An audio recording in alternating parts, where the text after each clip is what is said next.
আসসালামু আলাইকুম। পৈতৃক ভিটার সম্পত্তি বা বাড়ির সম্পত্তি কন্যা কেন পাবে না? কন্যাদেরকে কি কারণে বঞ্চিত করা হবে? অর্থাৎ কন্যারা চাইলেই কেন পৈতৃক ভিটার সম্পত্তি বা বাড়ির সম্পত্তি তারা নিতে পারবে না?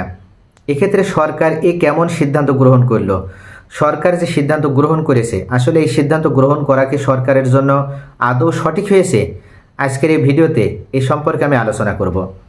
সাধারণত আমরা সকলেই জানি যে মুসলিম উত্তরাধিকার যে আইন আছে বা অন্যান্য যে ধর্মীয় যে সম্প্রদায় আছে, সকলের নির্দিষ্ট ফারাইজ আছে এবং এই ফারাইজের মাধ্যমে যখন সম্পত্তি বন্টন করা হয়, সেক্ষেত্রে পিতার যে সম্পত্তি, সেই পৈতৃক সম্পত্তি বা পিতার রেখে যাওয়া সম্পত্তি যেমন পুত্র পাবে, ঠিক তেমনইভাবে কন্যাও পায়। আর মুসলিম আইনে কন্যাদেরকে সম্পত্তি প্রদান করা হয়েছে এবং এটা সম্পূর্ণভাবে কোরআনে আল্লাহ পাক সূরা নাজিল করার মাধ্যমে, আয়াত নাজিল করার মাধ্যমে এই বিষয়টি নিশ্চিত করেছেন। তবে কিছু কিছু ক্ষেত্রে দেখা যায় যে কন্যাদেরকে রেস্ট্রিকশন দেওয়া হয়েছে বা তাদেরকে কিছু কিছু ক্ষেত্রে সীমাবদ্ধতার ভিতরে নিয়ে আসা হয়েছে। কন্যা চাইলে ঢালাওভাবে পুত্রের মতন করে সকল জায়গাতে বা সব সম্পত্তি কিন্তু ওনারা চাইলেই পাবে না। এক্ষেত্রে অনেকে মনে করে যে পুত্র সম্পত্তি যেভাবে পাবে কন্যারাও সেম একইভাবে সম্পত্তি পাবে। আসলে পিতার সম্পত্তি যখন হবে বা পিতার সম্পত্তি যখন বন্টন হবে, তখন পুত্র 2 ভাগ পায়, কন্যা পায় 1 ভাগ। এই বিষয়টি অনেকে জানলেও একটি ক্ষেত্রে অনেকে এই বিষয়টি মনে করে যে মায়ের সম্পত্তি বন্টনের ক্ষেত্রে নিশ্চয়ই পুত্র কন্যা সমানভাবে সম্পত্তি পায়। অর্থাৎ পিতার সম্পত্তি যদিও পুত্র বেশি পায়, কন্যা কম পায়, কিন্তু মায়ের নামে যে সম্পত্তি আছে, মায়ের নামে সেই সম্পত্তি যখন বন্টন হবে, তখন অবশ্যই পুত্র কন্যা সমানভাবে পাবে। এই বিষয়টি কিন্তু গ্রাম অঞ্চল থেকে শহর অঞ্চলে বিভিন্ন জায়গায় বিভিন্ন মানুষের ভিতরে এটা প্রচলিত আছে এবং তারা সকলে এই বিষয়ে কম বেশি কিন্তু অবগত। কিন্তু আসলে কোরআন কি বলছে এবং বাংলাদেশ সরকারের পক্ষ থেকে কি বলা হচ্ছে, আজকে আমরা এই বিষয়টি নিয়ে একেবারে ক্লিয়ার করে নেব। তবে এখানে একটি বিষয়, সেটা হচ্ছে সাধারণত কোরআনে সূরা নিসার 11 থেকে 13 নম্বর যে আয়াত এবং সূরা মুমিনুনের 43 নম্বর আয়াতে মহান আল্লাহ পাক সরাসরি ফারাইজ সম্পর্কিত যে আয়াত নাজিল করেছেন, সেখানে স্পষ্টভাবে জানিয়ে দিয়েছেন যে কারা কতটুকু, কে কিভাবে কতটুকু সম্পত্তি পাবে। আর এখানে বিষয়টা তো এরকম যে একজন ব্যক্তি যখন মারা যাবে, মারা যাওয়ার সময় যখন ওনার পুত্র কন্যা দুজনে থাকবে বা ছেলে মেয়ে উভয় থাকবে, তখন ওই ব্যক্তির নামে যে সম্পত্তি আছে সেই সম্পত্তি থেকে পুত্র 2 ভাগ পায়, কন্যা 1 ভাগ পায়। এভাবে মূলত সম্পত্তি বন্টিত হবে। আর এই সম্পত্তি যখন মায়ের নামে সম্পত্তি বন্টিত হবে, সেম একইভাবে বন্টিত হবে। এখানে কন্যা বেশি পাবে বা পুত্র কন্যা সমান পাবে, বিষয়টি কিন্তু এরকম না। অর্থাৎ পিতার সম্পত্তি যেভাবে বন্টন করা হয়, মায়ের সম্পত্তিও সেম একইভাবে বন্টিত হবে। অর্থাৎ মায়ের নামে যদি 30 শতক জমি থাকে, আর যদি ওনার 1 ছেলে 1 মেয়ে থাকে, সেক্ষেত্রে 1 ছেলে পাবে 20 শতাংশ আর 1 কন্যা পাবে 10 শতাংশ। অর্থাৎ ভাই সবসময় পাবে 2 ভাগ আর বোন সবসময় পাবে 1 ভাগ। এইভাবে মূলত সম্পত্তি বন্টিত হবে।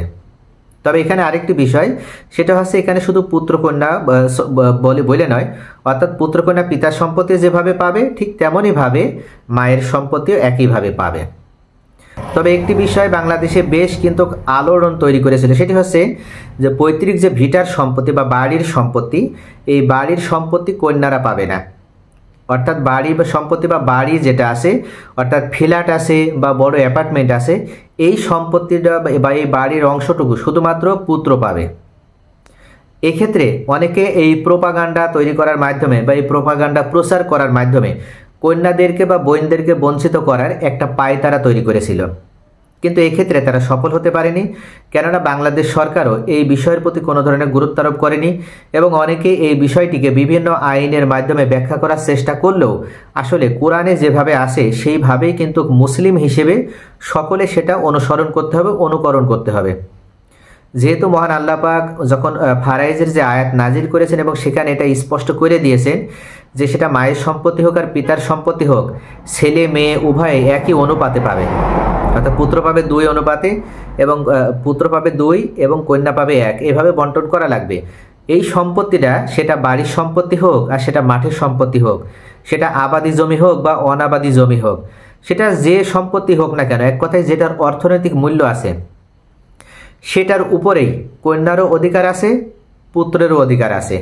অর্থাৎ বাড়ির সম্পত্তি হলেও কন্যা পাবে, আবার মাঠের সম্পত্তি হলেও কন্যা পাবে। তবে ওই যে আনুপাতিক হারে যেটা নির্দিষ্ট করে দেওয়া হয়েছে ওইভাবেই পাবে। তবে কিছু কিছু ক্ষেত্রে বাংলাদেশে কিছু আইন বিশারদ আছে বা কিছু ধরনের কিছু প্রগতিশীল কিছু ব্যক্তিরা আছে, তারা এই বিষয়ে প্রচার করছে যে কন্যাদের সম্পত্তি দেওয়া হবে, তবে অবশ্যই সেটা বাড়ির সম্পত্তি দেওয়া হবে না এবং ভিটার সম্পত্তি দেওয়া হবে না। এটা মনে রাখবেন, এটা কিন্তু সম্পূর্ণ ভুল একটা প্রোপাগান্ডা, একটা মিথ্যা প্রচারণা। এক্ষেত্রে বাংলাদেশ সরকারের পক্ষ থেকেও, বর্তমান অন্তর্বর্তীকালীন সরকারের পক্ষ থেকেও কিন্তু এটার প্রতি কঠোর দৃষ্টি আরোপ করা হচ্ছে এবং কঠোরতা প্রদর্শন করা হচ্ছে। সেটা হচ্ছে কোনোভাবেই কিন্তু কখনো কোনো সম্পত্তি থেকে কন্যাদেরকে বঞ্চিত করা যাবে না, সেটা বাড়ির সম্পত্তি হোক আর সেটা আবাদি সম্পত্তি হোক বা আবাদি জমি হোক। এক কথায় যেটার অর্থনৈতিক মূল্য আছে সেটা স্থাবর হোক বা অস্থাবর হোক, সকল সম্পত্তি থেকে বা সকল সম্পদ থেকেই কন্যারা তারা তাদের ভাগ পাবে এবং তাদের ভাগ বুঝিয়ে দিতে হবে।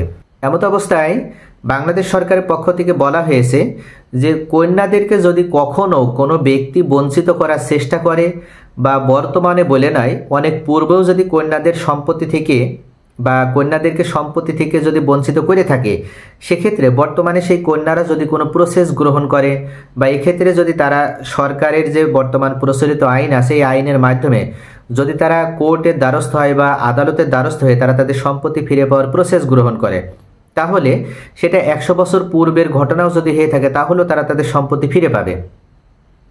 মনে রাখতে হবে, কোনো ওয়ারিশান সম্পত্তি থেকে কখনো কোনো ব্যক্তি চাইলেই তার বোনকে বঞ্চিত করতে পারবে না বা বোনদের বা কোনো ভাইকে বঞ্চিত করতে পারবে না। এক্ষেত্রে ওয়ারিশান সম্পত্তির প্রতি সরকারের পক্ষ থেকে কঠোরতা প্রদর্শন করা হচ্ছে এবং কোনোভাবেই সরকারি সম্পত্তি কোনোভাবেই কোনো ওয়ারিশান সম্পত্তি থেকে কোনো বোনকে বা কোনো কন্যাকে বঞ্চিত করা যাবে না বা কোনো ভাইকে বঞ্চিত করা যাবে না। যদি কোনো ব্যক্তি এ ধরনের কার্যক্রমের সাথে জড়িত থাকে তাহলে তাকে ভূমিদস্যু হিসেবে সাব্যস্ত করা হবে এবং তাকে যথাযথ আইনের মাধ্যমে শাস্তি প্রদান করা হবে। আর সে শাস্তিটা একেবারে কম শাস্তি নয়, সর্বোচ্চ 7 বছর পর্যন্ত জেল প্রদান করা হবে এবং তার কাছ থেকে আর্থিক দণ্ড আদায় করা হবে এবং সে আর্থিক দণ্ডটি হবে 10 লক্ষ টাকা পর্যন্ত। যার কারণে অবশ্যই জেনে বুঝে কোনো ব্যক্তি কখনো কিন্তু এ ধরনের সাহস দেখানো যাবে না যে আমি এখন বুঝি ভালো বা আমি এখন এই বিষয়ে অভিজ্ঞতা আছে, আমার বোন বোঝে না বা আমার বোনের অনেক দূরে বিবাহ দিয়েছি, আমার একজন ভাই বোঝে না, তিনি এই বিষয়ে অনভিজ্ঞ, আমি তাদেরকে বঞ্চিত করে বা তাদেরকে ফাঁকি দিয়ে আমি কিছু সম্পত্তি নিজের নামে বাড়তি করে রেকর্ড করে নেব বা কিছু সম্পত্তি আমি অন্য কোথাও বিক্রয় করে দেব। এ ধরনের কোনো কার্যক্রমের সাথে যদি কোনো ব্যক্তি জড়িত হয়ে পড়ে তাহলে মনে রাখবেন, এই বোন বা ভাই যদি বর্তমানে নাও বুঝে থাকে, অর্থাৎ তাদের সম্পত্তি যদি তারা উদ্ধার করতে নাও পারে, তাহলে কিন্তু 1 থেকে 20 বছর পরে যে হলেও তাদের যে ছেলে মেয়েরা থাকবে তারা যদি এই বিষয় সম্পর্কে অভিজ্ঞতা সম্পন্ন হয় বা কিছুটা একটু নলেজ অর্জন করে, তারা চাইলেই কিন্তু তাদের যে পিতার সম্পত্তি বা মানে মায়ের সম্পত্তি সেটা উদ্ধার করার জন্য তারা সরকারের পক্ষ থেকে যে সুযোগ দেওয়া হয়েছে সেই সুযোগ গ্রহণ করে তারা এই সম্পত্তি উদ্ধার করার জন্য প্রসেস গ্রহণ করতে পারবে এবং সরকারের পক্ষ থেকে সার্বিক সাহায্য সহযোগিতা প্রদান করা হবে এবং যে ধরনের ভিকটিম ব্যক্তিরা এ ধরনের প্রতারণার শিকার হয়েছে তাদের পক্ষেই কিন্তু কোর্টের পক্ষ থেকে রায় প্রদান করা হবে। তাহলে ভিউয়ার্স, আশা করি বুঝতে পারছেন যে পৈতৃক ভিটার সম্পত্তি বা বাড়ির সম্পত্তি থেকে কন্যারা সম্পত্তি পাবে না, এ ধরনের প্রোপাগান্ডা যারা প্রচার করেছে তারা একটা হীন উদ্দেশ্য নিয়ে এই প্রচারণাটা করেছে, অর্থাৎ তাদের উদ্দেশ্য হচ্ছে কন্যাদেরকে বঞ্চিত করা বা ফাঁকি দেওয়া।